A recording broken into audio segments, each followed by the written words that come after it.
Zig Ziglar. Ziglar. Inspiring true performance. A number of years ago, Laurie Majors, my executive assistant, got a phone call from a lady in Birmingham, Alabama. At the end of the conversation, she said, Zig, she said, I believe this woman thinks she's got an impossible problem, but I believe you can solve that problem with her in just a few minutes if you will spend that time with her. I said, well, Laurie, tell her to meet me backstage. I'll get there about 10 minutes early. My schedule was such that was about all I had. Well, I got there, and I was on backstage behind the curtain on one side. She spotted me from the other side, and as she walked across the stage, I have never seen as much anger in a human being in my life as I saw in her. She almost started crying when she saw me. She said, oh, I'm just so glad to see you. I got this horrible job. I hate it. I hate everything about it. I hate everybody down there. I mean, you talking about negative nails, she was it. She said, can you help me? Now, understand, I've only got about 10 minutes. So I looked at her, and one thing I have learned, I don't do counseling, but I talk with a lot of people who do, in psychology, psychiatry, and the ministry. And they tell me that everybody who comes to you with a problem are not necessarily looking for a solution. I couldn't understand that for a long time. Why do they bring you a problem if they don't want to solve it? Well, I can tell you why. They want to tell you about it, you about it, you about it, you about it, and you about it. And if you foul up the deal and solve the problem, they can't tell you again, you again. They want the attention that goes with the problem, and every company just about it has that kind of an individual. They want the attention that goes with griping and complaining. Well, I looked at the lady, and it wasn't unkindly, but firmly I said to her, yes, and you know, ma'am, I'm afraid your problem is about to get worse. She said, what do you mean? I said, I believe they're going to fire you. She was stunned. I couldn't have stunned her more if I'd hit her in the face with a bucket of ice water. She said, fire me? Why on earth would they fire me?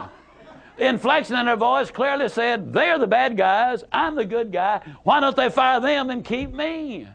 Have you ever noticed that people who are the problem never recognize that they are? They're in complete denial. They think denial is just a river in Egypt. Why would they fire me? I said, ma'am, I don't believe there's a company in America big enough to contain this much poison in one small spot. Have you ever noticed that when somebody is about to lose something they've been complaining about, whether it's a car, a home, a mate, a job, or whatever, when all of a sudden it appears they're going to lose them, it takes on brand new value. She looked at me and said, well, what can I do? I said, do you really want to know? She said, yes, I do. That's the reason I came to see you. I came looking for help, but you sure haven't been any help so far. I said, well, ma'am, I've got an idea, and I will absolutely guarantee you it positively, definitely, absolutely will work if you will just do it. She said, I'll try anything within reason. I said, okay, when you get home tonight, all of your household tasks are complete. It's bedtime. Get off in a room right by yourself. Get a sheet of paper out, and at the top of it, write, I like my job because. She interrupted me. She said, that'll be easy. I don't like nothing about that job. Don't like nothing about those people down there. And I said, well, just as a matter of curiosity, do you work there for benevolent reasons, or do they pay you for working there? She said, well, I got to confess, they pay me. And I said, and you don't like to be paid? Oh, she said, yes, I do. I said, okay, tell you what you do. Open your notebook right now. We'll start our list of the things you like about your job. They pay you for working there, and you do like it, don't you? She said, absolutely. But she just stood there. I said, no, open your notebook now, and we'll get busy on the list. She just stood there. I said, ma'am, let me tell you what my experience in life has been. I've discovered that in 100% of the cases, no exceptions, people who won't take step number one never take step number two. You see, she had come to me with an impossible dream. Her dream was that nice Mr. Zigler was going to solve all of her problems, and she would live happily ever after. Well, folks, I got news for you. I can't solve her problems. I can't solve your problems. But I will give you some steps that I'll absolutely, definitely, and positively will work for you, as it worked eventually for her. I said, well, ma'am, let me tell you something. Unless you're willing to take step number one right now, it's been nice talking with you. She angrily opened her notebook. Before we got through, there were 22 things she liked about her job. Not only did they pay her for working there, they paid her above average. She had 3 weeks vacation with pay. She had a retirement program. She was in on profit sharing. She had health insurance, life insurance, and accident insurance. She lived less than 10 minutes from home. She was in on management decisions. The company sent her to 3 seminars a year to be paid for. She had her own private office and parking place. 22 things that she liked about her job. Now I said, man, when you get home tonight, everything is finished. Get off in a room right by yourself. Close the doors. Change one word from I like my job to I love my job. Get in front of that mirror. And folks, I cannot say this strongly enough, but I'm going to try. The eyes are the windows of the soul. Look yourself in the eye.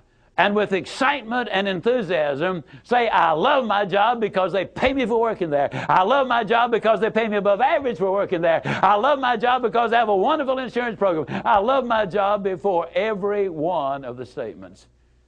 You will sleep better that night. You see, there's something hidden in what I'm saying to you now. When she says, I like my job, she's really saying, I'm grateful for my job. And of all of the emotions we can have, according to Hans Selye, the #1 stress specialist in America, the healthiest of all human emotions is gratitude. I said, you go down that list. I like my job. I love my job, rather. That is a way of gratitude. You'll sleep better the first night. Tomorrow morning, when you get up, get back in front of the mirror just before you go to work. Get back in front of the mirror and repeat the process again with excitement and enthusiasm. I love my job because, and take the list with you. Because the reality is, you see, you will have started to change from a fault finder to a good finder. Some people do really find fault like there's a reward for it. They really do.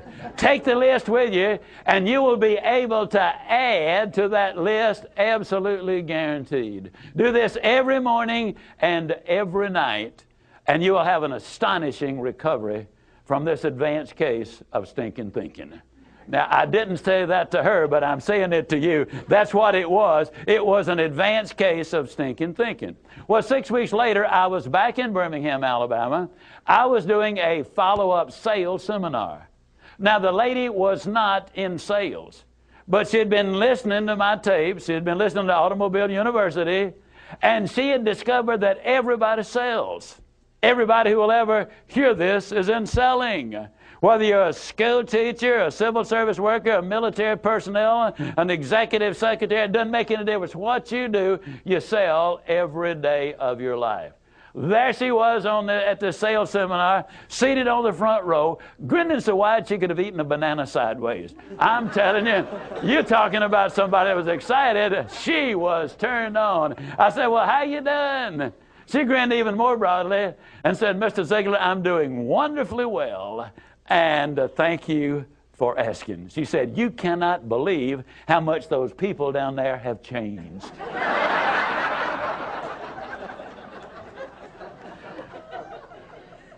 I got to lay it on the line, folks. You're not going to change anybody else till you change you. Everything really does begin with you. Now, you see, the unfortunate thing, this lady had been raised in a very negative environment. First, her parents had told her that she'd never amount to anything. They had said, you know, you're always late, you're always sloppy, why can't you be like your brother or your sister or whatever? When she got married, her husband had continued it, and so her self-talk had become completely negative. Everything that she said about herself was negative. Like Dad said, I'll never amount to anything. Or like my husband says, I can't do anything right. But when she started changing the input, then some radical changes took place. Zig Zigler. Inspiring true performance.